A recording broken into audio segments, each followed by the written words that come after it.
Bom dia, pessoal. Muito obrigado pela presença de vocês. Vamos estar iniciando, então, esse curso. E, desde já, eu quero agradecer a sua presença e a presença da PH Intertreinamentos, o Alexandre, o Marcelo, o outro, como que é o seu nome? O Laércio também, que está aqui presente. E eu gostaria de fazer uma oração. Convido você que fique de pé. Vamos agradecer a Deus pelo dia de hoje. Se você está aqui hoje é porque Deus te deu mais uma oportunidade. Mais um dia de vida, mais uma oportunidade. Mais um dia para conhecer, mais um dia para que a gente possa fazer o bem, agradecer. Vamos orar? Senhor, muito obrigado por este dia, por este momento. Eu quero agradecer pela vida de cada pessoa que está aqui presente, que o Senhor esteja abençoando, guardando seus familiares. Obrigado, Senhor, pela empresa PH Intertreinamentos, que gentilmente, gratuitamente veio aqui também. Senhor, eu quero agradecer pela vida de cada um deles que está aqui representado, suas famílias. Quero te pedir, Senhor, para que este dia possa ser um dia de conhecimento, de sabedoria, que a gente possa aprender cada vez mais a ajudar o nosso próximo. Em nome de Jesus, amém. Amém. Podem se sentar? O nosso cronograma de hoje, então, nós vamos dividir em duas partes. A primeira parte vai ser uma parte teórica, que a gente vai ter aqui uma explanação, e a segunda parte vai ser uma parte prática, que a PH trouxe aqui os bonecos para que a gente possa fazer a parte prática. 9h30, nós vamos dar uma pausa para que a gente possa tomar um café da manhã. E 10 horas eu gostaria que nós retomássemos, tá? Para que a gente possa fazer a parte prática, ok? Eu vou passar aqui, então, para os meninos, para eles se apresentarem. Obrigada. Bom dia.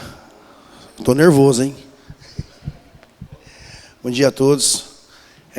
Primeiramente, quero agradecer a Deus aí pela oportunidade, agradecer a pastor, agradecer a Raquel, Marcelo aí que tiveram a iniciativa de falar com a gente aí, né? E a gente, com certeza, a gente está disposto a levar o nosso conhecimento, não queremos para nós, queremos levar o que a gente puder fazer. Tem amigos aqui hoje, o Renato, né? O Laércio veio dar uma força para nós, né? Então, assim, pastor, quero deixar para vocês aqui, a todos aqui, membros da igreja, a gente está aqui para ajudar. Nós viemos trazer aqui o nosso um pouco de conhecimento. Então, vou me apresentar. Meu nome é Alexandre. Trabalho na área da enfermagem há 28 anos, né? Hoje eu estou um pouco ausente de outras condições, né, Renato? Trabalhamos junto. Nosso parceiro ali atrás também, sempre HR. Então, assim, fiquei no hospital regional 22 anos, graças a Deus. Trabalhei na UTI com o Renato, Marcelo. Então, assim, a PH Inter é uma empresa de treinamentos, vocês viram, não é curso. A gente dá os treinamentos por aí, que são... O que é treinamento? É você trazer e a gente ampliar as habilidades de cada profissional ou pessoas leigas em si ter conhecimento. Nós estávamos conversando ali com o pastor, com a Raquel. Isso aqui que eu vejo quando a gente vai nos municípios, quando a gente vai fazer uns trabalhos desses, com pessoas de repente estão leigos ou não são leigos também, mas são mesmo pessoas igual o Renato está aqui, trabalha na enfermagem, mas está aqui junto com todos. Né? Pessoas, eu vejo isso uma grande transparência. Na verdade, eu quero estar junto, né? Mostrar que realmente quer ajudar. E então a nossa empresa, ela compõe aí, faz 10 anos que está, graças a Deus, na estrada. Um trabalho muito com responsabilidade, com transparência, né? Marcelo hoje é o meu braço direito e esquerdo, graças a Deus. Através do Marcelo veio mais profissionais, vieram mais treinamentos, então ampliou a nossa grade de treinamento da empresa. Então, a gente está abrangendo hoje mais de 22 municípios. Nós fazemos treinamento muito em hospitais, né? Posto de saúde, motorista de ambulância. Então, pegamos toda uma gama de pessoas, de profissionais aí que querem realmente aprimorar as habilidades. Porque a gente pode estar, de repente, eu ter conhecimento, fiz um curso lá atrás, fiz um treinamento, mas de repente eu perdi a prática de você realmente atender alguém. Vocês vão ter aí hoje a oportunidade de aprender a fazer uma massagem cardíaca num adulto, numa criança, num bebê. E o que vocês têm que aprender? É a intensidade de força. A sua intensidade não é a mesma força, não é a mesma... O atendimento de parada cardiorrespiratória ele é universal, não muda, mas a intensidade, a maneira que você vai fazer, a abordagem é diferente. Então, eu já peguei no pronto-socorro lá no hospital regional, uma menina que ficou marcada para mim de 10 anos, que o tio foi desengasgar ela e quebrou todos os arcos costais, uns 8 arcos costais. Perfurou pulmão, lesão interna. Então, o que aconteceu? A menina veio a óbito por causa da intensidade de força, né? Então, assim, é uma coisa que ficou marcante para mim, uma das, né? Mas, falando aqui da nossa empresa, é uma empresa idônea, trabalha com responsabilidade, com transparência, graças a Deus. Tudo que a gente fala aqui está escrito nos livros, ninguém vem aqui inventar. Então, a gente preparou um treinamento para vocês, de acordo com a conversa com a Raquel, que ela é enfermeira, e da necessidade da igreja e das pessoas que estão aqui. Se alguém passar mal, se alguém precisar de algum atendimento, que a gente tem que entender tempo-resposta de vida, que é acionar um serviço de resgate, o tempo que vai chegar até a igreja, e alguém fazer algo por alguém aqui. Um engasgo, ou alguém que passou mal, um mal súbito, ou até uma parada cardiorrespiratória. Queremos que aconteça? Não, mas temos que estar preparado. Nós temos que estar preparados. São várias histórias que acontecem que as pessoas não estão preparadas. Acham que estão e não estão. Então, os treinamentos, o Marcelo vai mostrar para vocês que falta de treinamento o que acontece. Ah, eu tenho conhecimento. Não, tudo bem, mas e aí? Então faz. Então, a gente está aqui para isso, na humildade, na simplicidade. Os bonecos vão estar aqui depois. Não é que a gente sabe mais do que vocês. É que nós temos uma rotina e está aqui os profissionais. Para vocês realmente aprenderem. Ó, eu quero fazer, eu desaprendi, eu tenho noção na minha cabeça, mas eu não consigo fazer. Então, eu espero que vocês gostem. Eu espero que vocês também, por favor, critiquem no final, por favor, né? Tem que criticar, né? São elogios, né? Mas a gente cresce com as críticas e a gente quer realmente trazer o melhor para vocês aqui nessa manhã, tá bom? Muito obrigado a todos, que vocês aproveitem o treinamento aí. Bom dia. Vocês acham que precisa do microfone ou sem? É melhor, né? Tá. Meu nome é Marcelo, o Alexandre já falou. Também estou na área há mais de 20 anos, sou enfermeiro de formação. As especializações na área de urgência, emergência, UTI. Como o Alexandre já frisou, Renato é um prazer também, trabalhamos junto aí no começo da profissão. Renatão também é um pré-histórico aí da área. Eu vou começar para vocês, nós vamos falar assim, de uma maneira bem simplificada, tá, pessoal? Nós vamos tentar ser o mais básico possível, porque a gente nem pode ficar sendo muito técnico, falando muitas palavras técnicas, porque aí foge do entendimento e foge daquilo que a gente quer passar para vocês. Que é iniciar um atendimento básico, para que a hora que chega o atendimento avançado, um atendimento especializado, a gente consiga dar continuidade naquilo que vocês iniciaram, qualquer outro leigo, tá? Eu trabalho também no Corpo de Bombeiros, eu sou enfermeiro do GRAU, acho que não sei se todo mundo sabe o que é GRAU, acho que pouca gente sabe o que é o GRAU. O GRAU significa Grupo de Resgate e trabalha lá no bombeiro uma viatura diferente, é uma Blazer vermelha que sai com médico e enfermeiro para fazer um atendimento mais avançado na ocorrência. Porque antigamente, antes de chegar o GRAU, não tinha esse serviço. Então, nós tínhamos que o resgate pegava a vítima grave no local, fazia aquele básico e transportava para o hospital, né, Renato? Para o pronto-socorro. E a vítima chegava sem nenhum atendimento avançado. Hoje não. Hoje foi acionado o GRAU aqui, um exemplo aqui da região Ana Jacinta, eu venho com todos os aparatos que precisa, que tem dentro de uma sala de emergência. Então a gente já diminui esse tempo, porque o tempo no atendimento ele é primordial. As ocorrências graves, elas são tempo dependente, quanto mais rápido eu fizer o atendimento, melhor para a sobrevida daquele paciente ou daquela vítima. Tá? O Laércio também trabalha na ambulância 92 e hoje a ambulância 92 também conta com uma ambulância UTI móvel, que tem a presença de um médico também. Então, o Prudente está cada vez mais respaldado em atendimento emergencial, tá? Só para que todos tenham esse conhecimento, porque às vezes isso não é muito bem divulgado e as pessoas não sabem. Então, a diferença de 192 e 193 são tipos de atendimento. O 192 ele está voltado mais para os pacientes clínicos, e o 93 para os trauma. O que é a diferença de trauma e clínico? Trauma é aquele que sofreu um acidente de trânsito, caiu de uma altura mais tipo de um telhado. Isso significa pacientes que foram vítimas de trauma. O clínico é o quê? Aquele que tem a dor no peito, que irradia para o pescoço, para o queixo, que é uma suspeita de infarto, aquele que teve uma hemiplegia, que seria aquela perda de força de um lado do corpo, que suspeita de AVC, uma dor de barriga, dor de cabeça, essas coisas seriam pacientes mais voltados para o clínico. Isso é triado através de uma central de atendimento e é direcionado para as equipes de maneira correta. Ah, não, é porque o bombeiro só vai atender trauma. Não. No caso, eles estão ocupados, a viatura deles está em outra ocorrência, nós também podemos atender os clínicos, tá? Então isso é só para que todos tenham um pouco de entendimento do que é 192 e 193. Antes de começar, eu queria pôr um vídeo para vocês, e vocês, nem todos são da área da saúde. Depois eu queria só que vocês analisassem esse vídeo e me falassem se vocês viram alguma coisa errada, o que aconteceu. Você consegue soltar aquele vídeo para mim? Espera. Alexandre, consegue olhar? Consegue ver? Respirar. Então vambora, vamos de novo. Olha aí, tá bom. Gente, a ambulância está a caminho, alguém é para revezar com ele, não é para parar a massagem. O médico falou, não é para parar. Alguém aprende com ele para revezar. Segura a mão dele aqui, gente. Não para. 3, pronto. Alguém ajuda ele aí. Pode deixar, que eu vou.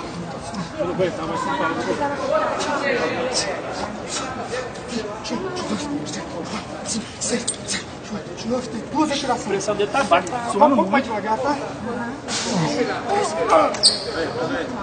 Consegue conversar, Alexandre? Consegue conversar? Não, vamos. 1, 2, 3.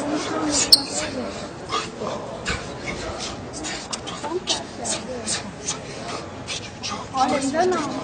De novo, da resposta aí. 32, devagar. Vai. Aqui acho que não tem. Não tá. Tá entrando, tá pegando? Tá pegando. Então vamos. 1, 2, 2.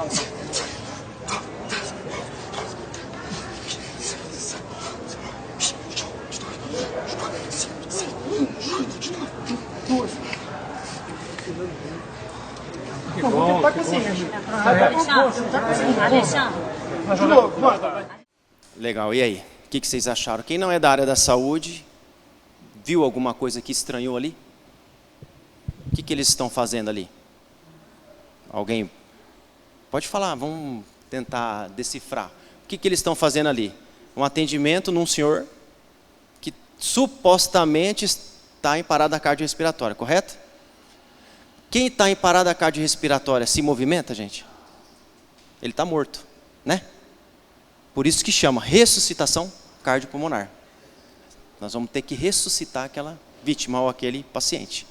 E o que o homem estava fazendo ali? Desesperado. Ele estava tentando tirar a máscara do rosto. Pelo amor de Deus, gente, para com isso. E o outro apertando e fazendo as compressões torácicas nele. Então, tão importante em saber realizar o procedimento é saber identificar se realmente ele está em parada cardiorrespiratória. Por quê? Eles continuando aquilo ali, eles fazem um colapso, eles causam um colapso no coração daquele indivíduo, e aí sim ele pode entrar numa parada cardiorrespiratória por conta de um ritmo aí chocável. O coração entra em colapso, ele fibrila. Então aí ele evolui para uma parada cardiorrespiratória. Eu não vou entrar nessas partes técnicas, que existem 4 tipos de parada cardiorrespiratória, 2 tem que dar choque, 2 não tem, tá? Então isso aí é mais para profissionais da área da saúde. O que vocês precisam saber é que se você identificou uma vítima de parada cardiorrespiratória, iniciar as compressões torácicas no local correto e a profundidade correta e o ritmo correto. Ponto. É isso que vocês precisam saber. E identificar o ritmo vai ser nós depois que chegar com desfibrilador, com um DEA, com alguma coisa que aí vamos conseguir identificar. Se vocês têm um DEA no local, o DEA ele é autodidata, ele vai fazer tudo para você. Você só vai conectar as pás dele, ele vai identificar se o ritmo é chocável ou não chocável. Então isso tudo é intuitivo, ele vai falando do DEA, vai saindo uma informação. Gente, afaste-se que ele é chocável, ritmo chocável. Aí afaste todo mundo, aí ele vai aplicar o choque. Então, quando tiver o DEA, mas quando for só nós identificarmos, é só compressão mesmo. Então isso é longe de mim, tá expondo alguém ou falando mal de alguém. Não.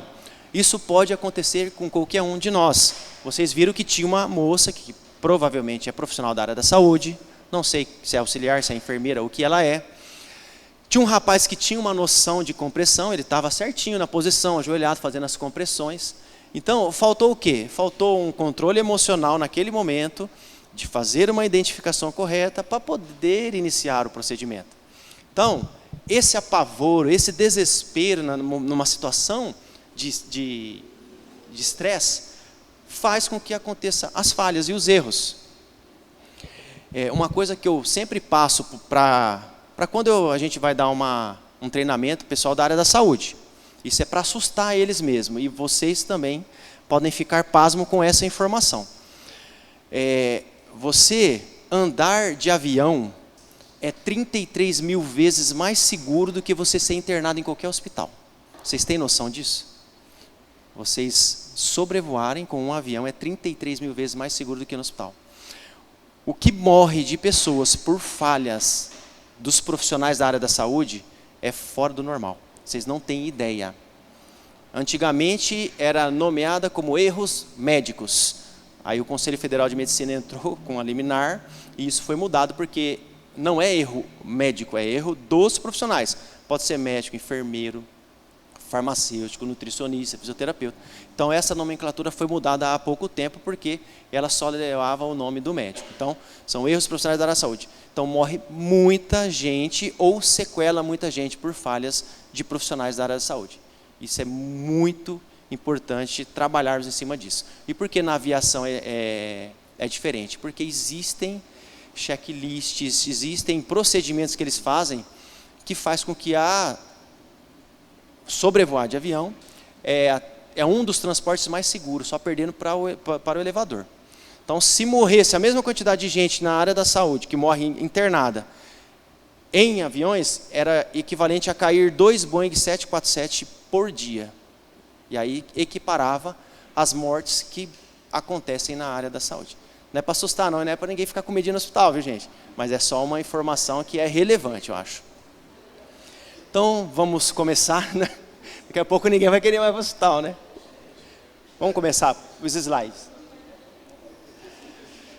Bom, então, todo mundo viu aí, espero que ninguém passe por aquela situação a partir de hoje, senão vai ficar feio para nós, né? Então, nós vamos passar de maneira correta e que ninguém vire um vídeo aí, um meme aí nas redes sociais, porque hoje em dia, gente, é impressionante, isso aí deixa a gente incomodado. Eu cheguei numa ocorrência de grande vulto, vítima com acidente grave, óbito, afogamento, as pessoas fazem rodas com o celular, filmando. Isso é um absurdo, a exposição da vítima, a exposição nossa dos profissionais. Então, eu sou funcionário público, eu posso ser filmado por qualquer um de vocês. Mas é muito ruim na ocorrência. Eu costumo dizer até para o pessoal que a gente dá treinamento da área da saúde, trabalhar dentro de um hospital é muito mais fácil do que trabalhar fora dele. Você atender uma vítima, um exemplo que eu dou, bem clássico, eu atendi uma parada cardiorrespiratória no Mufato Max, dia de saudão do Mufato Max, para vocês terem uma ideia. Então eu tenho que ir ali, tenho que funcionar uma veia, diluir droga, medicar aquela vítima, com umas 100 pessoas ao redor lá, filmando, a família apavorada. Então isso a gente tem que ter um controle emocional muito grande. Porque chegou no hospital, entrou dentro da sala de emergência, é só a equipe que está ali. Não tem familiar, não tem gente curioso olhando. Então isso é muito mais difícil. A gente tem que ter um trabalho psicológico muito grande para poder atuar nessa área, tá? Então, primeiros socorros, vamos começar. Primeiros socorros de emergência médica pré-hospitalar é a ação que cada cidadão, dentro de suas limitações, pode realizar em benefício de outros a fim de resguardar suas vidas. Por que eu coloco suas vidas? Quem vai realizar um atendimento, ele tem que pensar primeiramente em si. Eu, antes de fazer um atendimento, eu tenho que ver, analisar a cena. Isso é muito importante. Isso é uma das primeiras regras nossas do atendimento pré-hospitalar, do APH. A cena está segura? Eu corro risco? Não, opa. Então, aí eu posso ir lá tentar prestar um atendimento. Porque não adianta nada eu ir tentar salvar uma vida ou fazer um primeiro socorro se eu estou correndo risco. Isso não pode. Mesma coisa, eu chego uma queda de um barranco, 6 metros de altura. Eu não vou chegar correndo e descer, deslizando ou pular daqueles 6 metros de altura para salvar a vida. Não, eu tenho que fazer uma amarração, montar um rapel, eu tenho que fazer todo um processo para eu poder descer com segurança e prestar aquele atendimento. Então, a primeira regra nossa do atendimento é cena seguro, o local está seguro, eu não estou em risco, então eu posso prestar o atendimento. Vocês já devem ter visto na mídia aí bombeiros que morreram prestando atendimento, fazendo socorros. E o intuito do grau não é só fazer esse atendimento, e sim também preservar a vida dos bombeiros, porque quando tem um incêndio em uma edificação, um incêndio em residência sem vítima, nós somos acionados junto com o caminhão do bombeiro. Nós vamos junto. Nós vamos ficar lá junto com os bombeiros até que todo o fogo seja apagado, toda a área que esteja em segurança, para depois nós irmos embora. Por quê? Que acontece muito. O bombeiro pode sofrer um acidente, ele pode sofrer uma queimadura grave, ele pode sofrer uma intoxicação grave. Então nós estamos ali para também atender os bombeiros. Então isso também é uma das funções nossas do grau. Não só a comunidade, mas sim os próprios bombeiros que sempre estão em risco aí em algumas atividades que eles efetuam, tá bom? Então, o primeiro socorro então é isso. O fato de você avaliar a vítima, acalmar a vítima e ligar para o atendimento especializado, já é uma atitude, já é um primeiro socorro.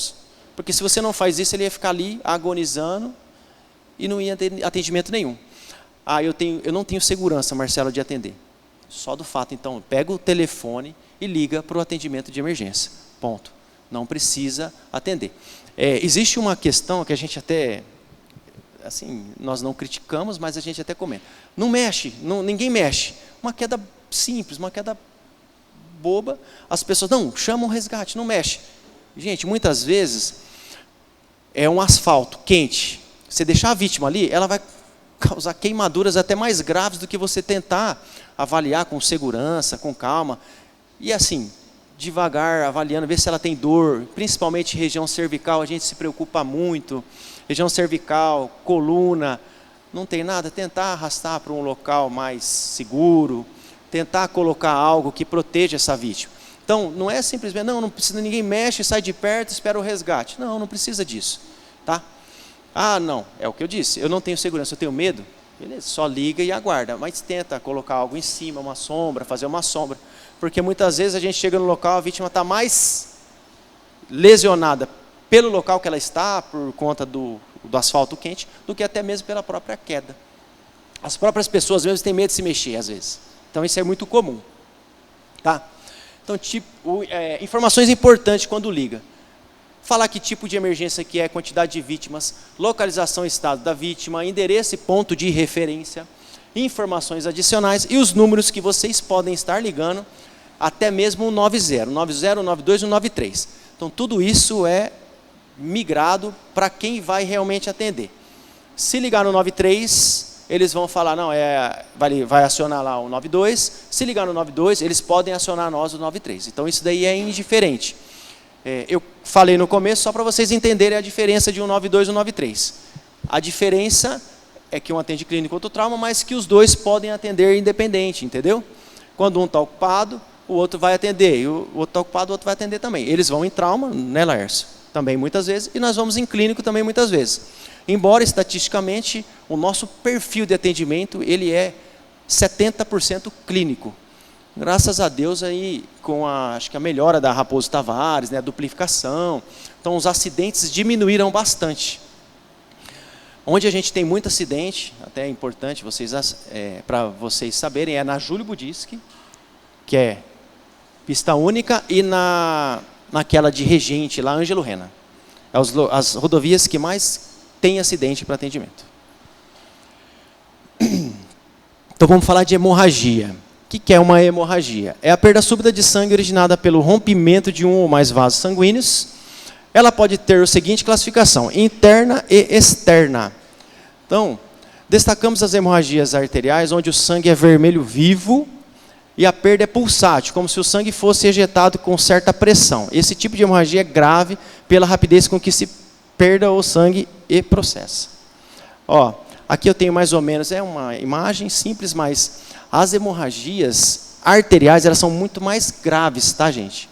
Então, o sangue ele vai ser ejetado, e aí o risco dessa pessoa ter um choque hipovolêmico, que seria diminuição da quantidade de sangue do corpo, é gravíssimo e é uma das causas de parada cardiorrespiratória. Se ele ficar sangrando, se ninguém estancar aquele sangramento, ele pode ter uma parada cardiorrespiratória. Por quê?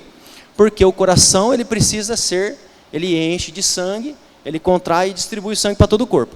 Se não chega sangue no coração, ele não vai bater, entendeu? Então, diminuir o volume dentro dos vasos, a pessoa evolui para uma parada cardiorrespiratória. Sangramento de vasos e veias às vezes sangra bastante, mas a tendência deles pararem é maior. E capilares é aquelas escoriação, quando você tem só aquele melejamentinho de sangue e tal, e logo ele para também. Mas o mais grave é a da parte arterial. Tem até um exemplo que uma vez eu assisti, passou no Fantástico, um sargento do Exército. Ele casou, no dia do casamento ele estava com uma taça de champanhe no bolso. Ele caiu e teve um corte na femoral, na artéria femoral. Ele foi a óbito. Um cara instruído, sargento do Exército. Essa reportagem ficou marcada para mim, na época. Faz muitos anos isso. Talvez, não sei se alguém já ouviu falar disso daí. Então, quando se tem um rompimento de uma artéria, gente, não tem que apavorar, é simples. Pegar algo para estancar, apertar com força aquele local. Apertou com força aquele local, você pode levar ele distâncias grandes que não vai ter problema nenhum. Agora, se deixar aquilo ali sangrando, a vítima vai a óbito, tá? A hemorragia interna, diferente da externa, ocorre quando a lesão não rompe e a pele se concentra em uma cavidade interna do organismo. As classificações das hemorragias podem ser definidas também pelo órgão afetado. Então, hemorragia interna. Algumas imagens para você ver. Aquilo ali é que a iluminação às vezes atrapalha. Mas quando tem aqueles roxos no braço, todo mundo já teve, o enfermeiro é ruim, ficou roxo o meu braço. Não é, gente, isso daí, o que acontece? Às vezes tirou, pegou uma veia, fez uma injeção lá, tirou e não ficou comprimindo o tempo adequado. E aquilo é comum acontecer. O que acontece? O sangue, ele extravasa um pouco da veia e fica ali no subcutâneo. Então causa aquele hematoma. Isso é comum. Não é porque o enfermeiro é ruim, porque ele não sabe pegar veia. É porque ele não comprimiu de maneira correta e o tempo correto, às vezes. Isso acontece muito com pacientes que fazem procedimentos na hemodinâmica, que é feita uma perfuração arterial. Esses hematomas é muito comum na hemodinâmica. Por quê? A artéria, ela sangra, a pressão dentro de uma artéria é muito grande. Então ele pode sangrar no subcutâneo e fazer aqueles hematomas. E ali mostra a cavidade abdominal. Quando tem um trauma, às vezes, o rompimento de um órgão aí, ou a lesão dentro, normalmente acomete baço e fígado, são órgãos maiores e maciços, causa sangramento aonde? Dentro do abdômen, da cavidade abdominal. Isso se chama hemorragia interna. Como que eu vou saber se eu não estou vendo, né? Então, a pessoa começa a demonstrar sinais. O que ela fica? Quando você perde muito sangue, começa a acontecer o quê? Ficar pálido, começa a ter uma sudorese excessiva, a pessoa começa a suar, e a pessoa o que vai acontecer? Vai desmaiar, ela vai ter um mal súbito.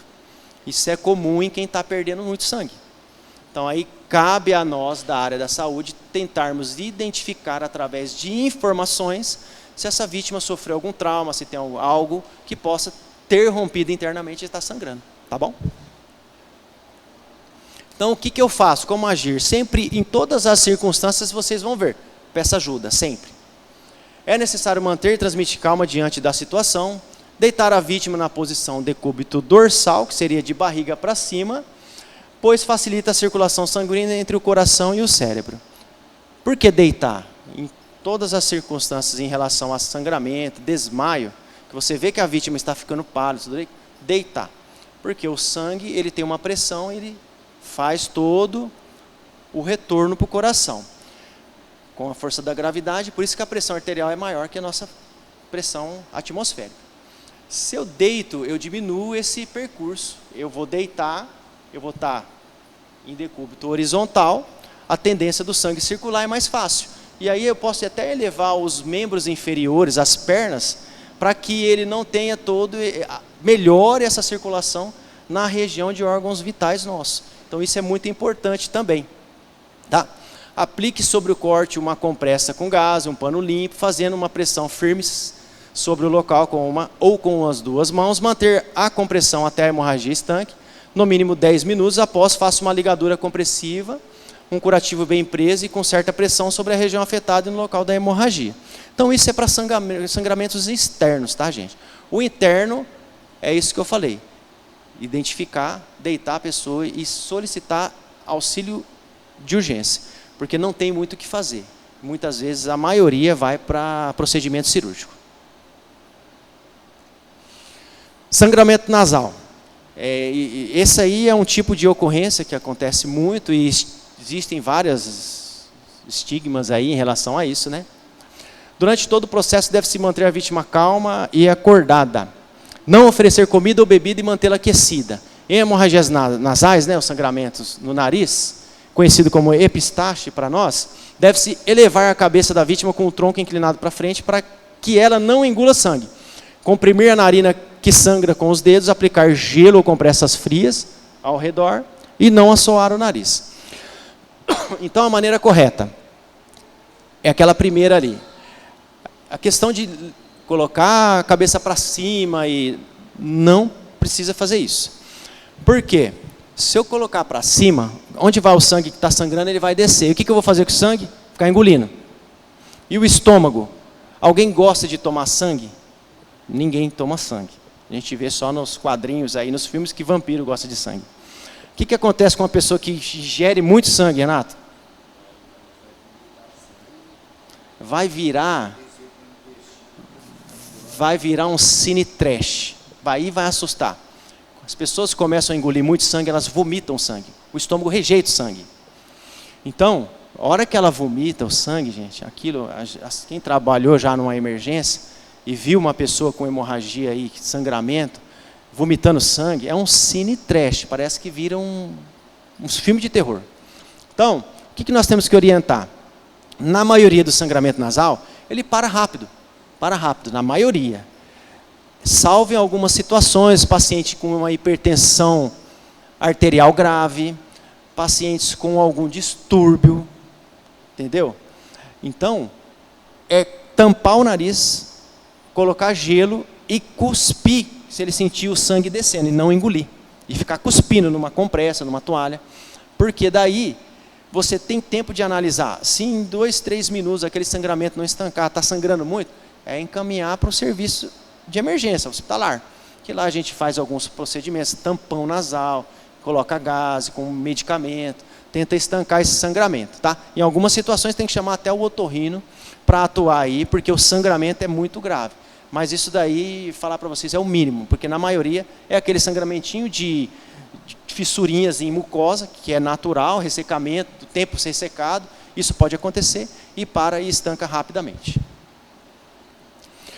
Fraturas são lesões que causam rompimento ou trincamento de um osso. Elas podem ser fechadas quando o osso não é exposto ou abertas quando há o rompimento da pele. Então a diferença da fratura exposta para a fratura fechada é que a exposta é quando o osso ele consegue romper a barreira da pele, aí ele fica exposto, tá?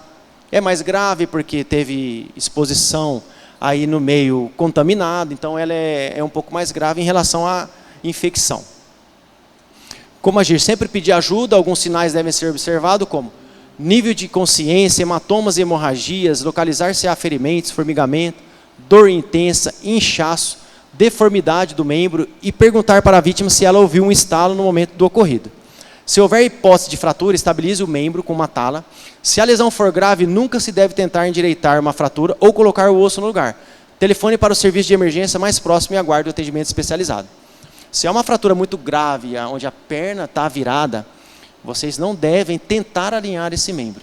Esse membro vai ser alinhado ou por nós que chegarmos com o médico, porque nós fazemos uma sedação, nós anestesiamos essa vítima. Hoje, graças a Deus, nós temos esse recurso, porque quando eu tive uma fratura exposta de fêmur grave e não tinha esse recurso. Gente, vocês não sabem o que é dor.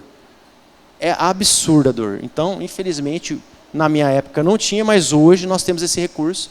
Sedamos a vítima e conseguimos alinhar com o auxílio do médico e transportá-la com muito mais qualidade e segurança.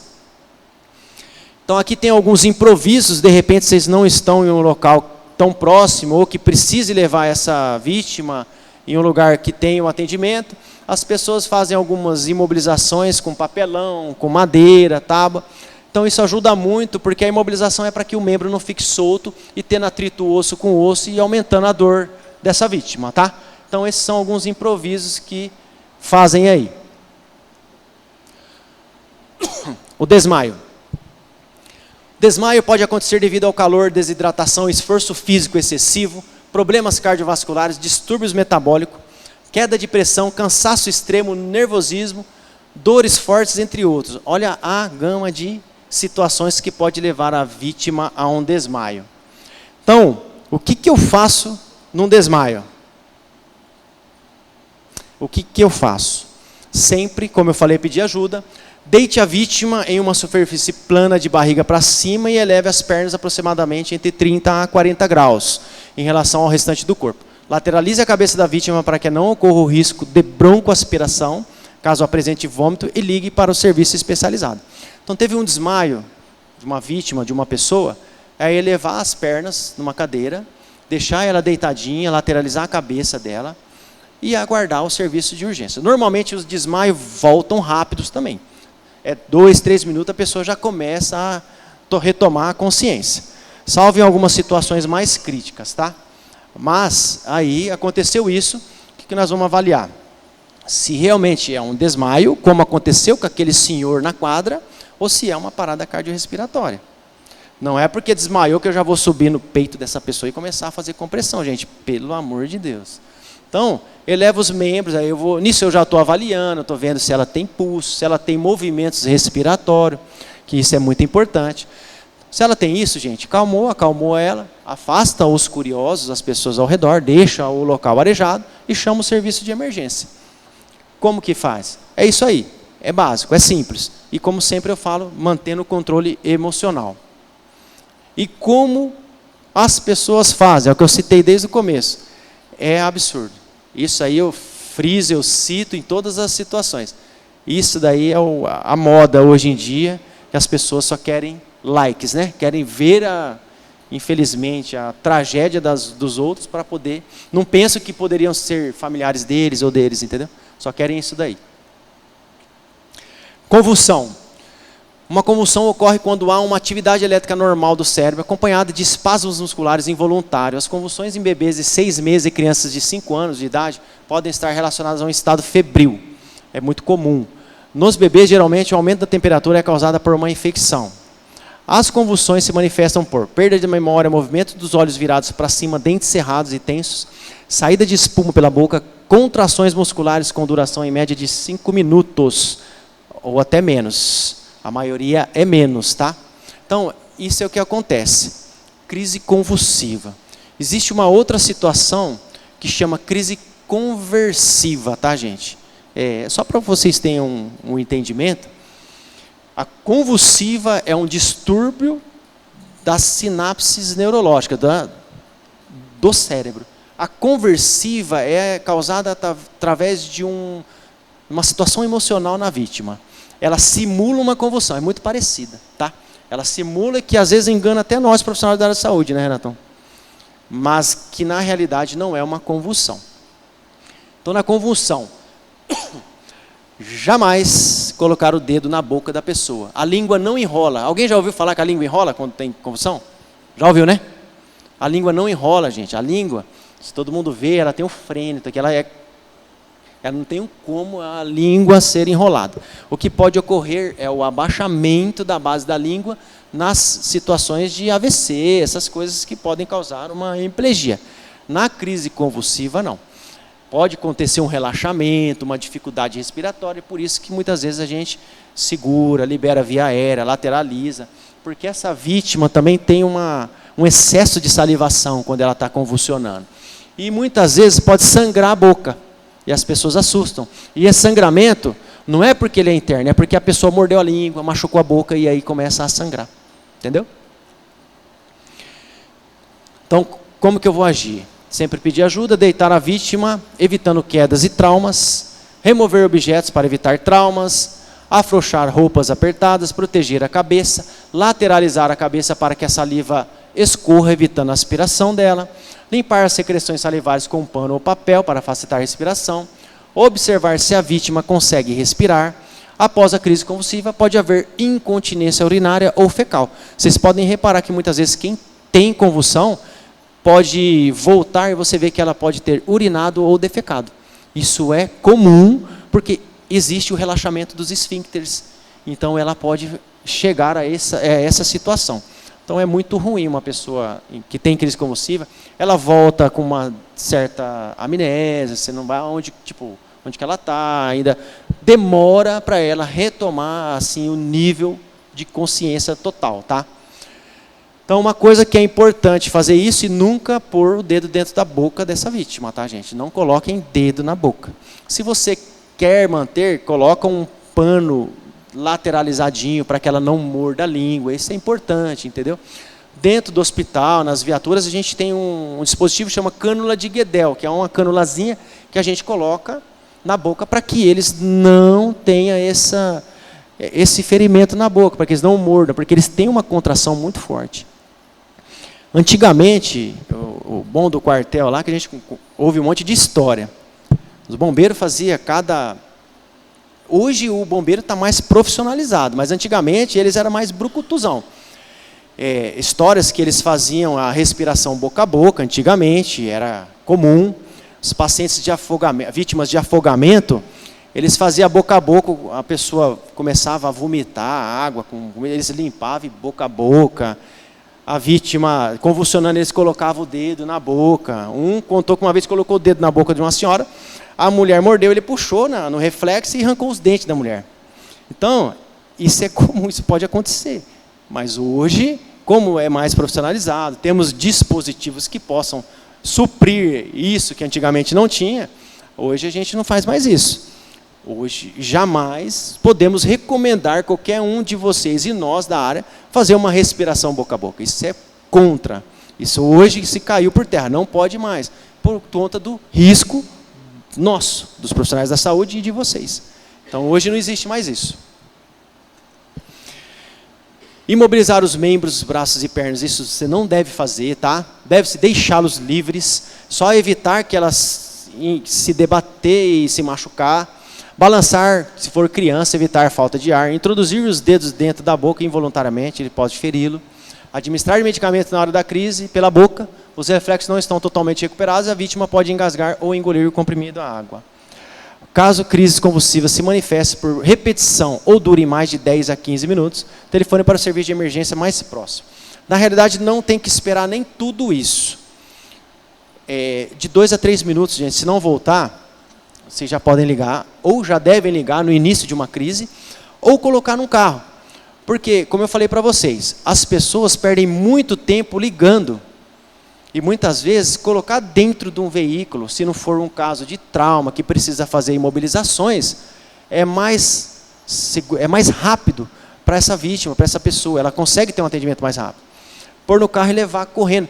Por exemplo, vocês estão aqui perto da UPA, aconteceu uma convulsão aqui. Opa, põe no carro e leva para a UPA rápido. Tem médico, tem equipe, tem tudo ali. Porque se vocês acionar um bombeiro, o resgate ou a ambulância, o centro é o local mais próximo de vocês aqui. É o centro. Você imagina vir lá do centro até aqui. Você pôr no carro e levar aqui a 500 metros, a UPA daqui. Então é muito mais rápido. Então, em determinadas situações, é melhor colocarmos no carro e fazermos o socorro dessa vítima. Tá? Obstrução de vias aéreas por corpo estranho, chamada de OVACE, ou o engasgo. Os casos de obstrução de vias aéreas em bebês e crianças ocorrem durante a alimentação ou com pequenos objetos em brincadeiras. Neste momento é fundamental prestar os primeiros socorros realizando a técnica correta executada em bebês e crianças. No adulto, é mais comum durante a ingestão de alimentos mais sólidos, principalmente carne.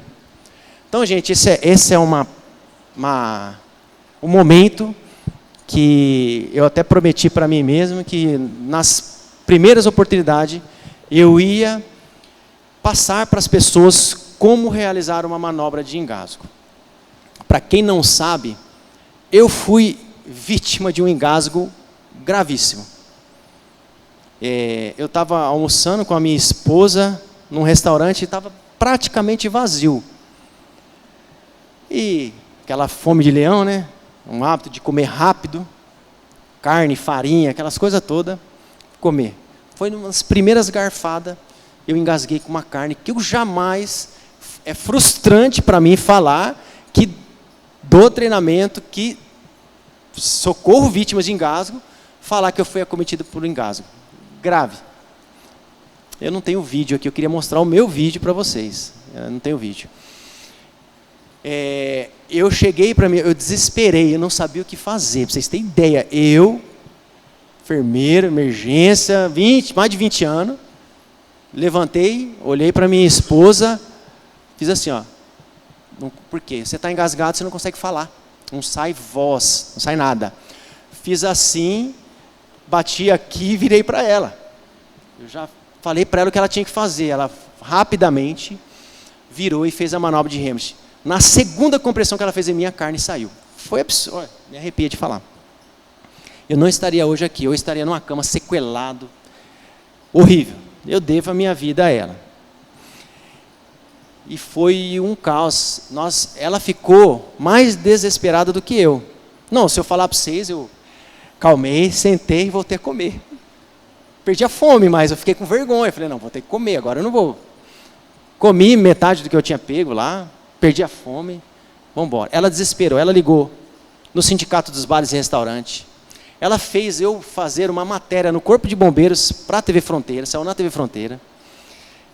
Ela queria dar treinamento para todos os bares e restaurantes de Prudente, ofereceu para o sindicato e ninguém quis. Só o resumo de toda a história. Enfim, mas estamos aqui para falar para vocês que é eficaz e salva vidas. Eu fui num atendimento de uma senhora engasgada. Eu tenho a imagem da carne que eu tirei dela, porque a carne não saiu com a manobra de Heimlich. Só para vocês mais próximos ver. A minha mão e a carne está na minha mão, que a mulher engasgou. Só para vocês terem ideia. Quase cabia na minha mão. Tentamos fazer as manobras nessa mulher, não conseguiu. Nós chegamos e a gente tem alguns recursos. Laringoscópio, pinça de Maguil, que é uma pinça comprida que busca o alimento. Então, conseguimos tirar esse alimento. Ela já estava em parada cardiorrespiratória, iniciamos as compressões e ela voltou. No segundo ciclo de compressão, depois fomos visitá-la na casa dela, sem sequelas neurológicas, a mulher bem. Ela ficou hospitalizada uma semana por conta que teve uma pneumonia, tomando antibiótico, mas depois foi para casa sem sequela nenhuma. Então, um atendimento rápido salva a vida. Quanto mais rápido conseguimos atender, melhor, como eu disse para vocês, sobrevida para esse paciente. Então, vamos ao que nos interessa. A manobra de Heimlich, ela existe desde 1974. É uma técnica de primeiros socorros utilizada em casos de emergência para asfixia, provocada por um pedaço de comida ou qualquer tipo de corpo estranho que fique entalado nas vias aéreas respiratórias, impedindo a pessoa de respirar. Então, o que eu faço? Peço ajuda, bebês menos de 1 ano de idade, coloco o bebê em decúbito ventral de barriga para baixo, segurando com uma mão a cabeça inclinada para baixo e apoiando o restante do corpo no antebraço e na coxa. Com a outra mão, em forma de concha, bata levemente na região interescapular, no meio das costas, até que a via seja desobstruída. No caso de criança, posicione por trás, ajoelhado, e enlace a mesma com os braços ao redor do abdômen, e faça movimento em J, puxando para trás, a mesma manobra no adulto, mantendo-se em pé. Alexandre, faz favor. Não. Ele correu hoje.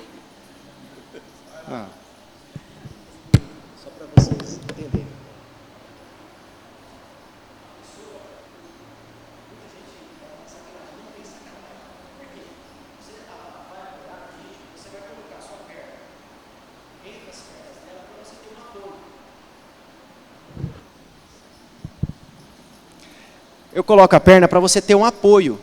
E com isso eu vou apoiar o tórax, pegando. Isso aqui é um macete, tá, gente? Acha a cicatriz umbilical da pessoa, você coloca e vira a mão assim, você vai estar na posição correta. A posição, eu vou falar para vocês de maneira simples, é boca do estômago, porque todo mundo conhece a boca do estômago. É região epigástrica para nós. Então, a boca do estômago. Então, se eu colocar, achei a cicatriz umbilical, virei, eu já vou estar na posição correta. Os braços para cima, ele vai estar assim, ó. Normalmente, quem está engasgado, ele está em asfixia. Posição universal de engasgamento, a pessoa está com a mão no pescoço. Aí, achei a cicatriz umbilical, virei na região epigástrica, apoiei o tórax, minha perna está no meio das pernas para dar uma sustentação. E o que eu faço? Para trás e para cima. Faço um movimento de J, para trás e para cima. Tá? Por que eu não faço assim? Porque se eu puxar assim, eu posso cair para trás. Então, aqui eu tenho que ter um apoio.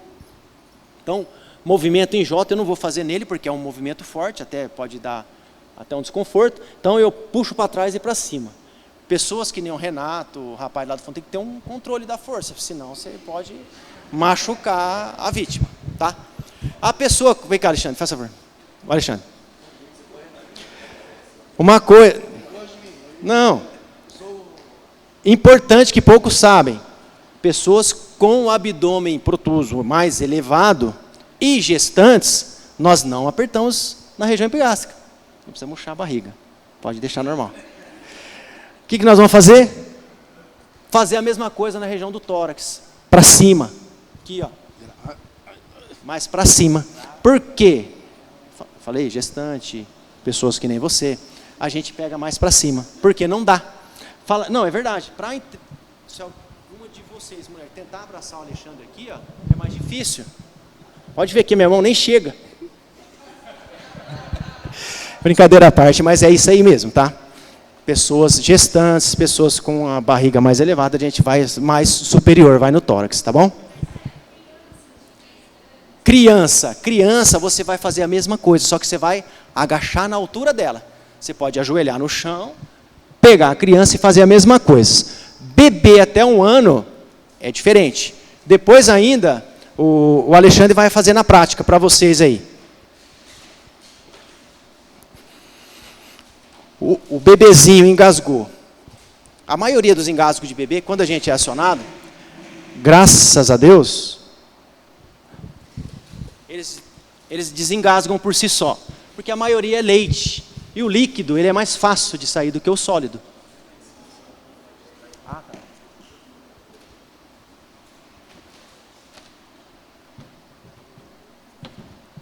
Então, se eu tiver um lugar para sentar, pode sentar, é melhor, sente mais seguro. O que eu vou fazer? Apoiar na cabecinha do bebê aqui, colocar ele entre o braço, e o que eu vou fazer? Apoiar aqui e deixar ele inclinadinho para baixo, porque como eu falei, tem a força da gravidade, está mais para baixo, isso já me ajuda. E aí eu vou dar 1, 2, 3, 4, 5 tapinhas nas costas do bebê, viro ele de frente para mim, vejo se não tem nenhum objeto na cavidade oral, não tem nada, e aí eu vou 5 compressões no centro do tórax. 1, 2, 3, 4, 5 com os 2 dedos. 5 compressões. Desengasgou? Não. Torna a fazer de novo, entendeu? Então isso você vai fazer até que a criança desengasgue.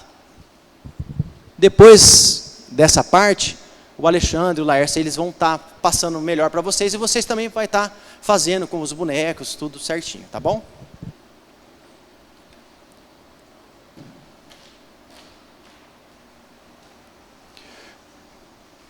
Continuando. Então essas são algumas imagens.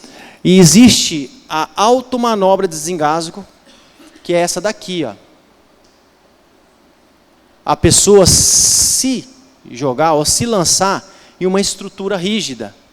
Coisa que, falar a verdade para vocês, eu nem lembrei disso. Depois que minha esposa fez a manobra, eu olhei naquele restaurante que eu estava, tinha um corrimão bacana, grosso. Falei, dava para eu ter tentado fazer ali. Mas a pessoa não lembra. A pessoa não lembra. É difícil, gente. Você está à beira da morte. É uma coisa tão, não sei falar para vocês, tão boba, que você nunca imagina que vai acontecer com você. Hoje, até hoje, eu tenho medo de comer. Eu como com cautela. E se eu comer aquela carne, ela está um pouquinho mais dura, eu jogo fora. Eu não estou engolindo mais. De verdade. Porque é temeroso. Não é para pôr medo em ninguém, não, mas eu fiquei um pouco de trauma, com medo aí, que não é fácil, não foi fácil. Porque um pedacinho de carne simples que seja, ele impacta ali na glote. Todo mundo sabe o que é a glote, né? A glote, ela abre quando a gente respira para entrar o ar e fecha a entrada do ar para a gente engolir o alimento. E o alimento for um pouquinho maior, ele travar aquela estruturinha assim, bobinha, desse tamanhozinho, você morre. É brincadeira? É impressionante. Já fui em ocorrências de engasgo, de óbito, já desengasgamos, mas é algo assim que você começa a pensar, fala, gente, não é possível uma coisa dessa. E até hoje eu sou frustrado por ter acontecido comigo, mas assim, fico contente por eu poder estar testemunhando essa vivência que eu tive. Nada melhor que a pessoa passar por uma situação difícil para ela dar valor naquilo que ela faz. Então, é muito importante. Isso aqui é de muito valor para vocês saberem e entenderem como proceder numa situação dessa. Porque, quando a gente menos espera, pode estar ao redor da gente. Um familiar, tá? Aí. Isso é importante. Gente, isso que eu estou falando aqui, isso tinha que estar no ensino básico das crianças. Isso aí, eu tinha um projeto, eu tenho em mente um projeto, mas infelizmente, por conta da minha carga horária, eu não consigo pôr em prática. Mas eu teria vontade de colocar isso no ensino fundamental, para as crianças começarem a aprender. O país de primeiro mundo já faz isso em pré, gente. Eu tenho um vídeo, se eu não me engano, não sei se é na Espanha, as criancinhas cantando e fazendo um atendimento de uma vítima inconsciente. É impressionante, vocês ficam besta. Numa sala de aula. Entendeu? Então, nós precisamos evoluir isso. Isso aqui é muito mais importante que muitas coisas que estão tentando ensinar por aí. Isso é de suma importância. Uma criança que está com o pai ou com a mãe, ou que fica com o avô. Hoje, muita criança fica com o avô e com a vó, porque os pais estão trabalhando. O avô tem uma mal súbito, ele vai saber para onde ligar. Então, isso é muito importante, que criança também aprenda.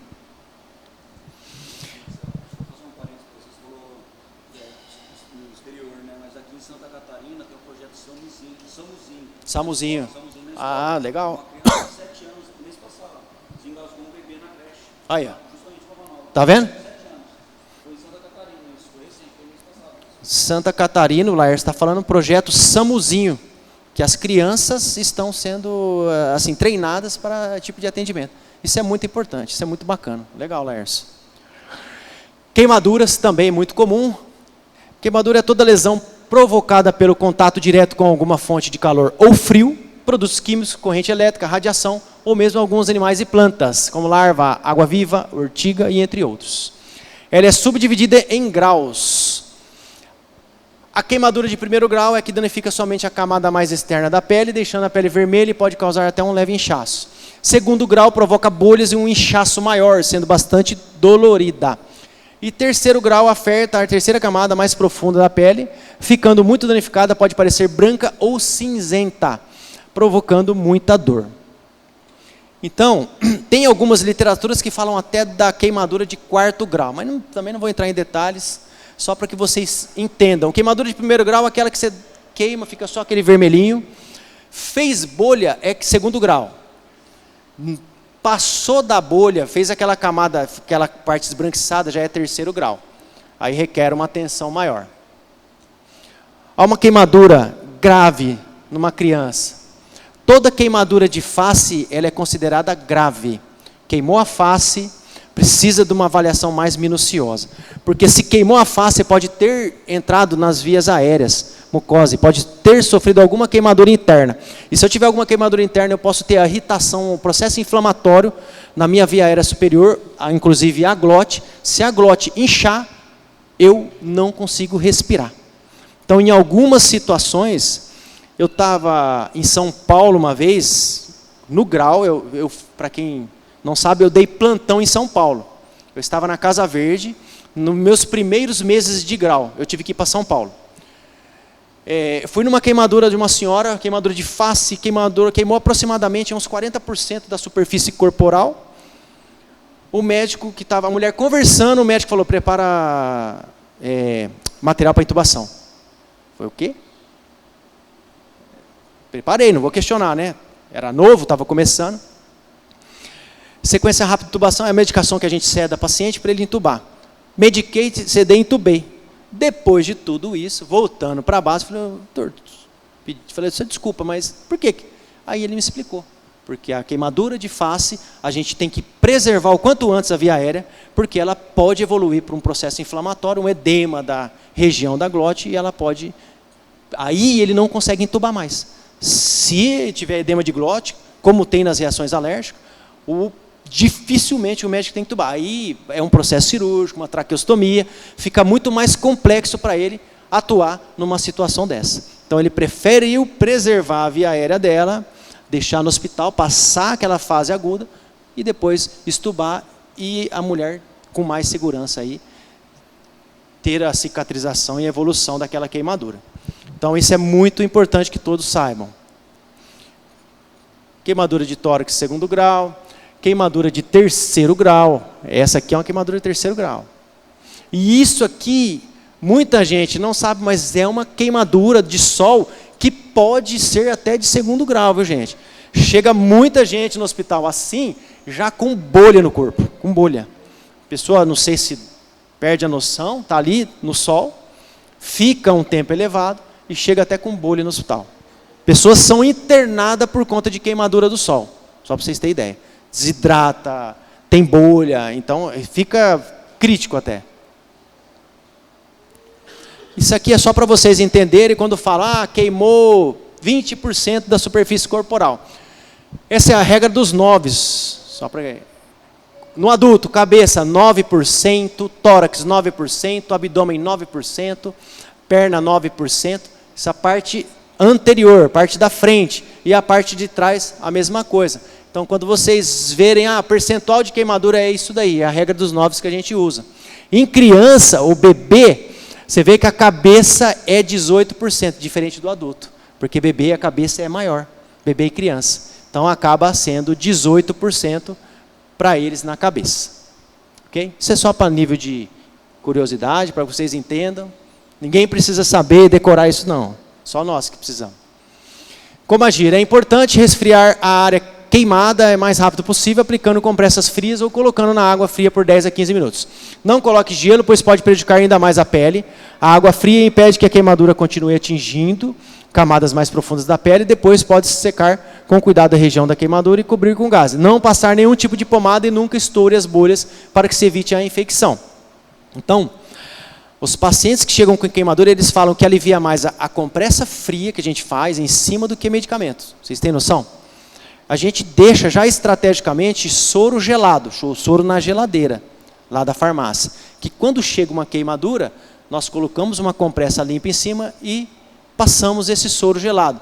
É um alívio imediato para as pessoas. Você vai jogando soro, acaba o soro, começa a voltar a dor. É impressionante. Melhora mais do que a medicação. Mas aí depois a gente orienta o curativo, faz o curativo local, dependendo da queimadura, e os medicamentos para que alivie as dores. Mas numa situação que vocês encontrem uma pessoa vítima de queimadura, é avaliar a gravidade e fazer isso, água corrente, água fria, e ocluir e encaminhar para um serviço médico de urgência. E por fim, o mais grave, o mais crítico dentro da nossa área, que é a parada cardiorrespiratória. A ocorrência mais grave porque é uma pessoa que está em óbito que nós vamos tentar fazer com que ela volte à vida. Tá? Então, qual que é a definição da parada cardiorrespiratória? É a interrupção da circulação sistêmica, reconhecida pela ausência de pulso e pela apneia em uma vítima inconsciente. Então, se essa vítima não tem pulso, ela está inconsciente, não tem pulso e não respira, ela está em parada cardiorrespiratória, tá? Então isso é muito importante, a análise dessa situação, para que não ocorra aquilo que aconteceu no vídeo. Tá? Então, me deparo com uma vítima assim, o que eu faço?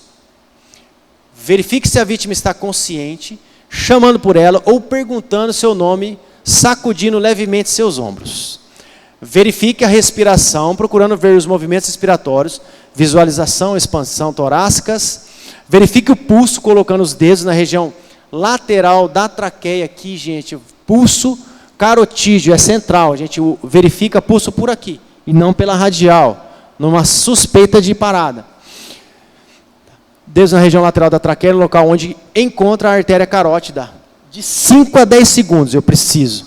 Eu não preciso colocar o dedo, não, está parado. Não, eu espero. 1, 2, 3, 4, 5. Vou avaliar até 10 segundos se está com uma parada ou não. Ele pode estar bradicárdio, ele fala, pode estar com um batimento mais lento, mais demorado. Então, por isso que a gente espera todo esse período aí de 5 a 10 segundos, para não acontecer o que aconteceu no vídeo. Mantenha a pessoa de barriga para cima numa superfície dura, posicione as mãos sobre a região central do tórax da vítima, entrelaçando os dedos.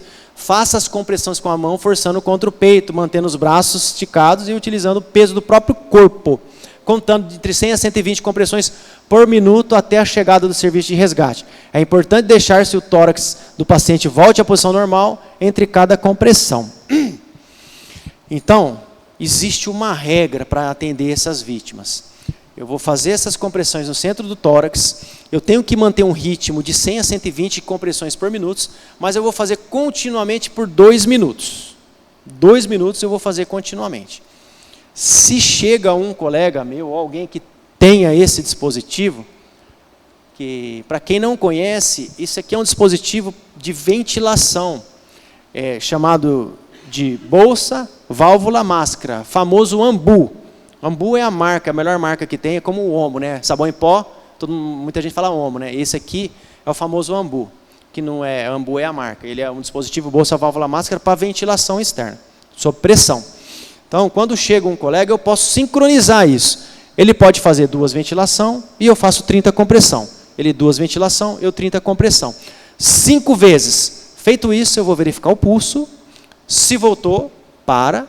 Se não voltou, eu continuo revezando com ele. Aí ele vai na compressão e eu vou na ventilação. Então, essa é a nossa sequência de atendimento. Ah, Marcelo, mas pode fazer 2 minutos contínuo? Podemos fazer 2 minutos contínuo também. E aí, se eu optar em fazer 2 minutos contínuo, eu vou fazer uma ventilação a cada 6 segundos. Ou de 10 a 12 por minuto. Então, ali, só uma imagem liberando a via aérea, e aí a pessoa posicionada com as mãos entrelaçadas, o braço todo esticado, para fazer as compressões torácicas. Criança, deita a criança numa superfície dura também, posicione seu queixo para cima, mais para cima para facilitar a respiração.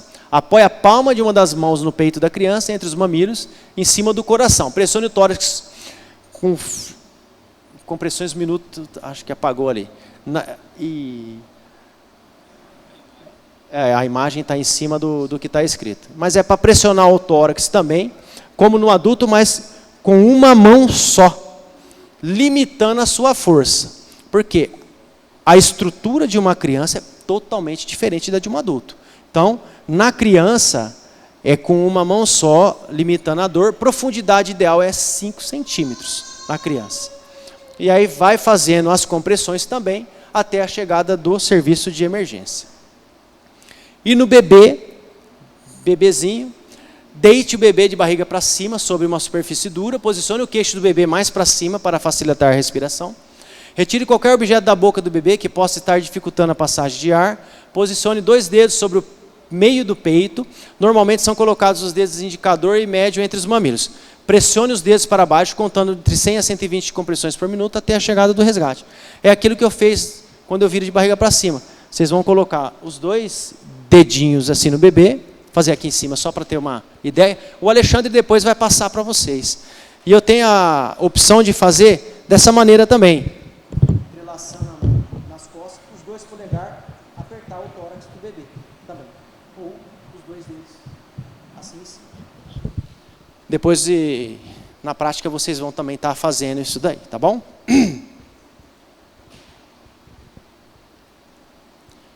Que seria essas posições aí, para poder estar atuando no bebê. Espero que ninguém precise fazer isso, porque não é, principalmente assim, a gente fala, mas quando envolve criança, o sentimento ele aguça, a gente fica mais sensibilizado do que quando é um adulto. A gente sabe que isso daí é indiferente. Numa situação de múltiplas vítimas, isso não pode existir para nós. O método START de atendimento nosso, o protocolo, é fazer a triagem o mais rápido possível das vítimas e classificar elas por gravidades, de cores. Então, eu cheguei num acidente com mais de 5 vítimas. Eu vou chegar lá, está tudo no chão lá.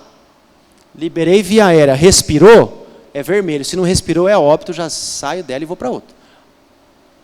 Vai, e assim vai. É até uma análise meio que fria, né, as pessoas falam. Mas, infelizmente, quando tem múltiplas vítimas, é dessa maneira que atua. Tá? Aí é todo o material que a gente tirou as informações e agradeço a atenção de todos. E ficou alguma dúvida? Alguém quer falar alguma coisa? Pode falar. Torniquete voltou. Torniquete, é uma pergunta até bacana dele. Tinha caído-se por terra, né? Nós não estávamos mais usando, só que hoje ele voltou. Principalmente em situações de avulsão de membro, que seria a pessoa, num acidente, ela perdeu o membro. O coto que sobra, é muito importante a gente comprimir aquele local, porque senão aquela vítima, ele rompe estruturas arteriais, tudo, senão aquela vítima vai a óbito. Então você se aperta aquele local como se fosse um cinto, todo mundo sabe que é o torniquete, né? Você aperta aquele local para que estanque o sangramento e consigamos levar essa vítima a tempo para um procedimento cirúrgico e estancar esse sangramento. Mas voltou sim. Se é um sangramento, não tem perda do membro. Importante você colocar o torniquete e anotar o tempo que ele está ali. Porque de tempos em tempos é bom dar uma afrouxada para que não cause nenhuma trombose no braço, para que ele não perca total a circulação. Mas a gente coloca o torniquete e anota o tempo que a gente colocou. Aqui a gente não se preocupa tanto com isso, porque tudo é muito rápido para nós aqui em Prudente. Mesmo que seja um pouco mais longe, no máximo, se eu estiver fora na região, em 20, 30 minutos eu estou em Prudente. Nós chegamos em Teodoro uma vez em 35 minutos, para atender um acidente de ônibus. Nós fomos até para Teodoro. Nós chegamos em 35 minutos. Então, para a região nossa, dentro aqui, é muito rápido tudo. Então, a gente não fica, nem se preocupa tanto com isso. Mas é importante anotar o tempo para que não tenha complicações maiores aí. Mas voltou sim, o torniquete voltou. Anderson? É? Então, o torniquete voltou e tá à tona. Existe até os torniquetes táticos que a gente usa aí. A gente tem aqueles profissionais. E ele é bem eficaz para questões do sangramento. Alguém mais?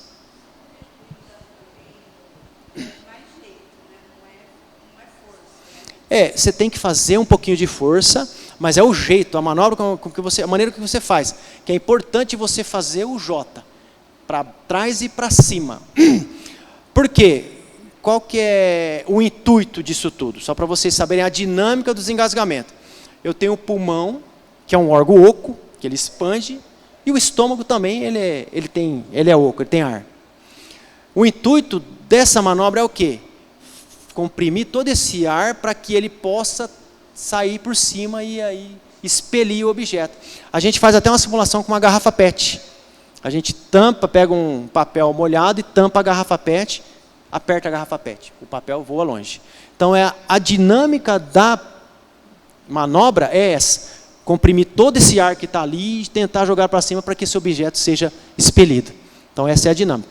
Tem que ter um pouco de força, sim, até para você poder puxar, mas não precisa ter aquela força excessiva, lógico, e esse jeito de puxar para trás e para cima como J. Tá bom? Sim.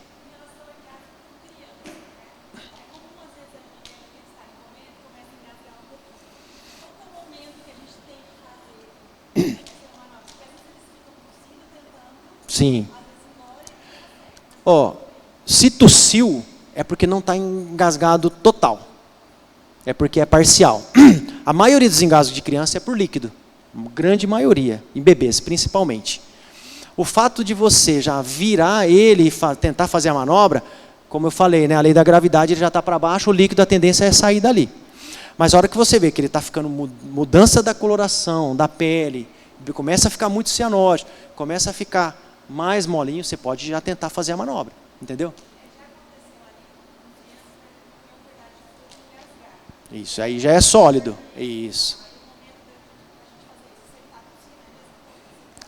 Se ele tossiu, mas está ficando cianótico, começa a perder um pouco o nível de consciência, começa a ficar molinho, você já pode virar e tentar fazer a manobra. Se ele está comendo, você suspeita que pode virar.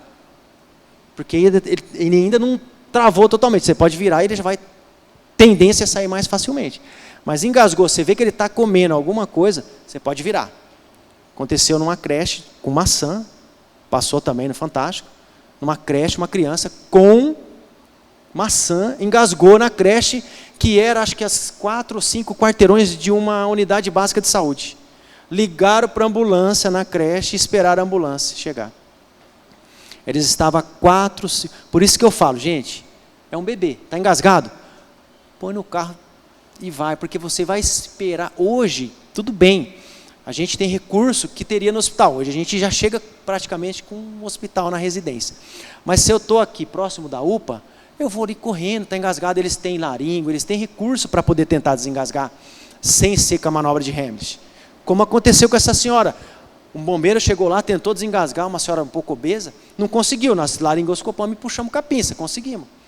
Mas nem todo momento, como eu falei, vai conseguir fazer com a manobra. Então, está engasgado? Já pode virar e tentar fazer o desengasgo. Isso.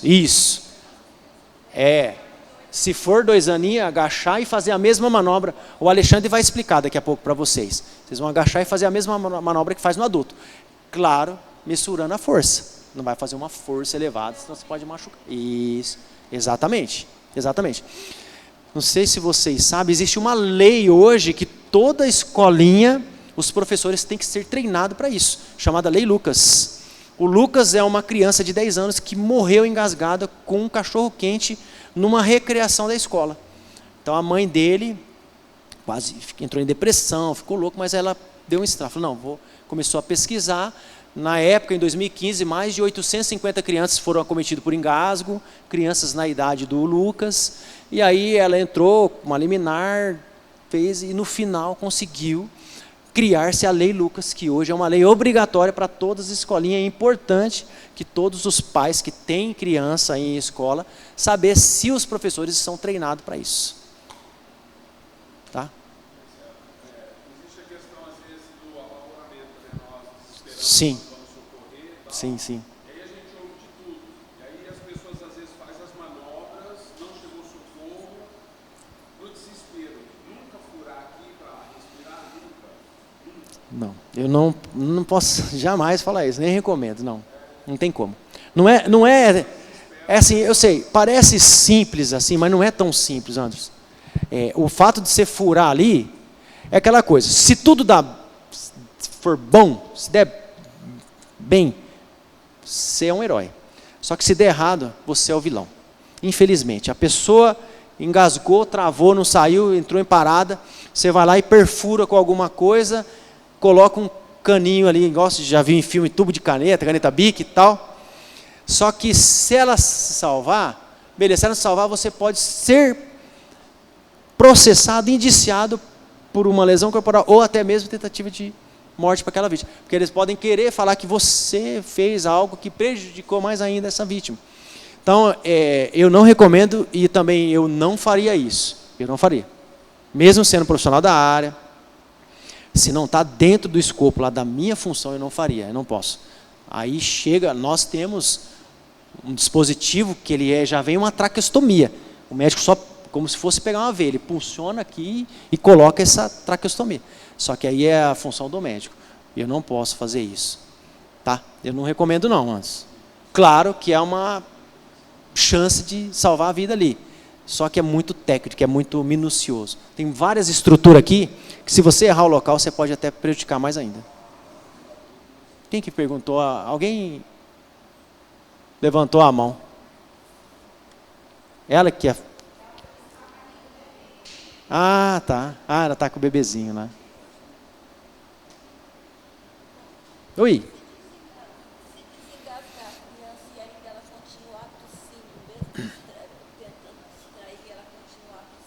Aí é importante levar para o hospital, porque daí tem que fazer uma avaliação. Porque na maioria dos engasgos, você tem uma broncoaspiração, microaspiração que fala, né?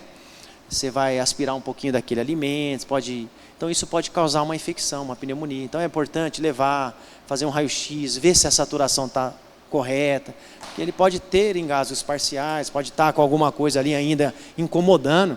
E isso é importante ter uma avaliação para ver nível de oxigênio, para ver, de repente, fazer até um raio-x, para ver um exame. Tá? É importante. Se desengasgou, igual eu desengasguei, eu fui para casa. Voltei a almoçar e fui para casa. Mas as pessoas normalmente elas procuram um atendimento para saber se está tudo bem, entendeu?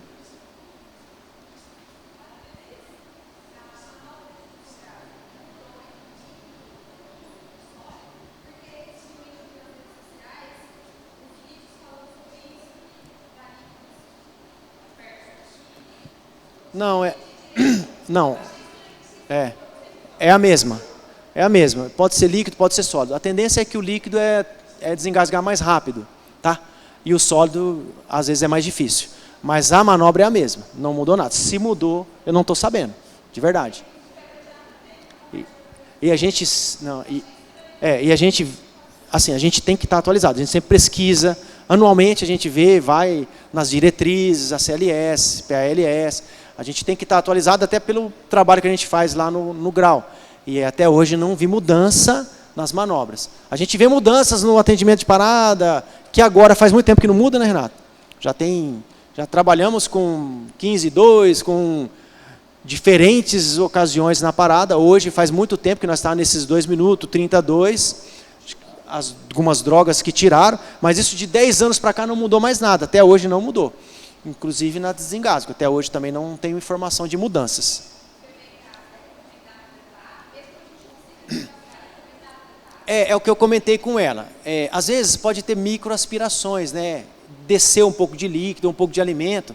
E isso é importante, ver a oxigenação, para ver se está tudo ok. Fazer um examezinho, talvez um raio-x, para ver se não tem nenhuma outra situação ali que acometeu o pulmão. É importante. Depende do engasgo, tá? Mas se não chegar nenhum profissional para avaliar, é importante que leve para que um profissional avalie, tá? Beleza? Ok?